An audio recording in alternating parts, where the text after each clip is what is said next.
Hey there. It is Thursday, and today we're going to be talking about Adolf Hitler. Where we left off yesterday was with his party becoming elected and gaining a majority in the democratic government of Germany. But as I also told you, he was just using the system against itself. He had ambitions to completely take control of the government and use the democratic government to gain power to then destroy the democratic government from within. His goal was to become a dictator. So today we're going to pick up where we left off and talk about Hitler as the leader of Germany. So he takes power in 1933 as the elected leader of Germany. He's named Chancellor, which is just another fancy term for president or prime minister, basically leader of the country. He immediately sets about turning Germany into a totalitarian state. He uses brutal tactics to eliminate his enemies, which is just a fancy phrase for, they fell on bullets. The Nazis themselves take command of the economy, and he ensures that the Nazi Party becomes the sole party in Germany, basically making elections a joke. If he were to run, he would run unopposed and get 99.9% of the vote. He set himself up as a dictator. All right. So in no way democratic or supporting democracy. He just subverted the system from within. He made sure that all of his friends and top Nazi officials were put into places of power, positions of power within the government, and basically had total control very quickly. He was known as the Führer, which is just German for leader. He took control, as totalitarian dictators do. He took control of every aspect of German life. We're talking about the 1930s, 1940s here. There is radio, early television, magazines and newspapers, and he starts using those effectively through what's known as propaganda. So think about it as advertisements and getting his message out there in all spheres of life. So if you wake up in the morning and turn on the radio, you hear messages from the Führer. If you are reading literature, you're only reading literature that's approved by the Führer. The Nazis were famous for burning books by people that they didn't like. There was approved artwork in Germany, film, propaganda films. So every aspect of your life, you were bombarded with the Nazi message that the German people, those who were ethnically German, were superior to everyone else, and that the Jews or Jewish people were second-class citizens, and that it was okay to discriminate against them and even act violently towards them. So people were bombarded with this message constantly in their lives. Speaking of the Jewish people, Hitler sets out immediately to deprive Jewish people of their rights, passes laws that effectively make them second-class citizens in Germany. He promotes violence against them, as I've said, and he also spearheaded what's known as Kristallnacht, which is the night of broken glass, where Nazis went out and burned down synagogues, that's Jewish churches, and destroyed Jewish businesses across Germany. So imagine having a little corner shop. On that night, Nazis came in and would have destroyed that shop, broken the glass, destroyed all the contents in the shop and made sure that you couldn't continue doing business. So a lot of people at this point have asked me, why didn't the German people stand up and say, hey, no, this is not what we signed up for? Or rise up and revolt against Hitler and his new totalitarian regime?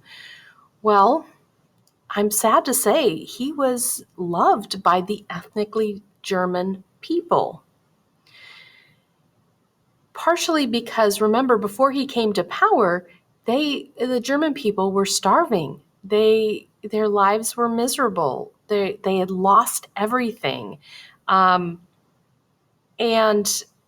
they saw no way out. They voted for Hitler because he promised them jobs, a growing economy, and he gave them somebody to blame as well for their problems. So he was beloved because he immediately set about creating public works programs to end the Depression. He had the Nazi Party spearhead projects such as building superhighways like the Autobahn in Germany, offices, sports complexes, public housing, factories that were responsible for building tanks, naval warships, fighter planes. Now that we're into just before World War II, something like an air force is now possible, a true air force. So he's building factories to build the machines of war. And the side effect of this is he's putting all Germans to work. So remember, before he was elected into office, German men especially, were facing an unemployment rate of about 43%. And within a few years, Hitler had the unemployment rate down to virtually zero. He put the Germans to work, building up German army and infrastructure.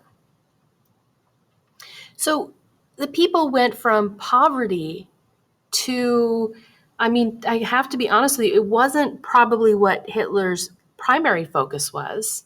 Remember, he's building up an army so he can take control of other countries, nearby countries. But he's putting people to work as he promised them he would. And that's why they supported him and generally loved him. So let's talk about rearmament. I'm going to go ahead and go to the next slide. So I'm going to skip over these first 2 points. They're complicated, and I want to make sure to just give you the broad strokes of what's really important. So in 1935, Hitler informs France and England and the United States that it's going to ignore the Treaty of Versailles.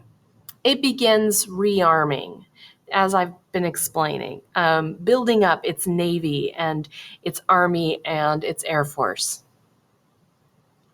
France, Italy, and Great Britain, they protest strongly and warn against future aggressive actions, but they really don't do anything. They say, hey, maybe you should not do that. You're breaking the treaty we signed. And Hitler kind of thumbed his nose at them and nobody did anything. Because really, at the end of the day, France and England and the United States, they weren't interested in going to war again. They'd just gotten done with World War I. It was a miserable, bloody war unlike anything anybody had seen before. They were all in the middle of a Great Depression, and they weren't interested in dealing with this right now. So they focused on appeasement instead of action. So let me dig into what appeasement is. Basically, I'm going to skip down here to the middle. Countries like England and France, offered Hitler pretty much anything he wanted in order to avoid war. And Germany was out for expansion. For instance, in the Treaty of Versailles, France got this region known as Rhineland. Well, Hitler, who had started building up his army, marched troops into Rhineland and said to France basically, hey, I'm taking this. And France looked at Great Britain and, was hoping Great Britain would send some troops and help them out. But Great Britain was, hey, we don't want to go to war again. We've been there. We've done this in this same region. And so France really, they decided it wasn't worth it. And there was no resistance. Hitler marched his troops into Rhineland, informed them he was taking that region back, and nobody did anything about it. Some people have said that both France and England, they felt a little guilt over the Treaty of Versailles, watching the German people suffer and then turn to a fascist leader like Hitler. They felt a little guilt. They also thought at this time, and this is an important point, they also thought that Soviet communism was a bigger threat, that Stalin was pretty scary, and that maybe Hitler could be used to stop it. And by that I mean that Hitler maybe eventually could be an ally who could stand against Russia. That's going to be very ironic because Russia is going to end up eventually becoming allied with England and the United States against Germany. I'm going to skip over this one. It's not important. So the definition of appeasement, and this is pretty important, giving into demands in order to preserve peace. It's like when a 3-year-old throws a tantrum, and appeasement would be giving them chocolate to get them to be quiet or whatever it is that they wanted. It only promotes bad behavior. So Germany, and I haven't mentioned this yet, Germany also marched troops into Austria. Remember the country that was formed after World War I? Marched his troops into Austria, and the government in Austria at the time was pretty pro-Nazi. So again, they didn't meet resistance. They marched into Austria and they said, hey, we're taking this. And Austrians at that time became a part of Germany. Now, if you don't know anything about Austria, Austria is ethnically very similar to Germany. They speak the same language, a slightly different dialect of German, but understandable by both.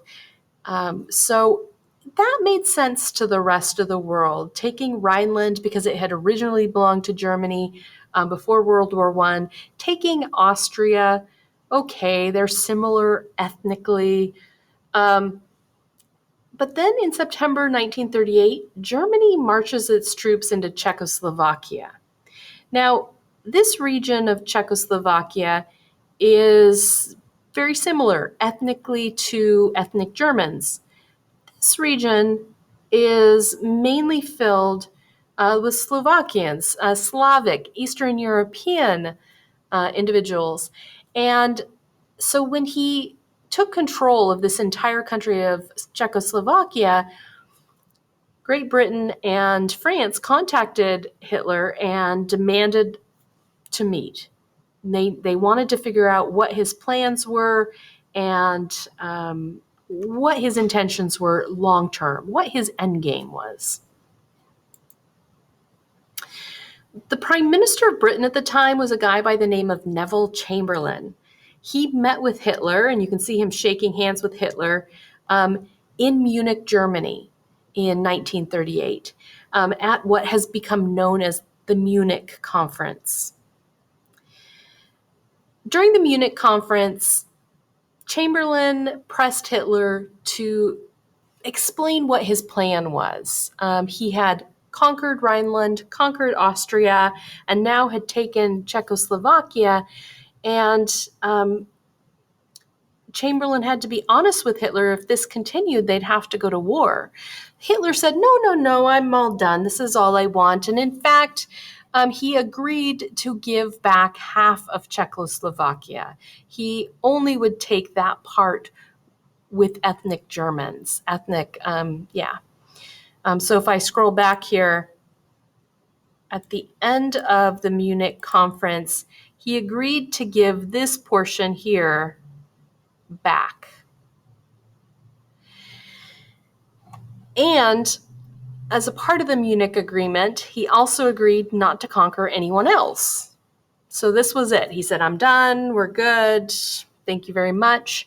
And Neville Chamberlain, the Prime Minister of Britain, goes home with the Munich agreement to huge fanfare and applause of the British people. There's this great picture of him, and I'm sorry I didn't put it in here, of him holding up the Munich Accord, the Munich agreement, getting off the plane in England with people just clapping and so excited because he had avoided war. He had created what he called peace in our time. And he had a lot of hope that it was going to last, but as we know, Hitler basically lied.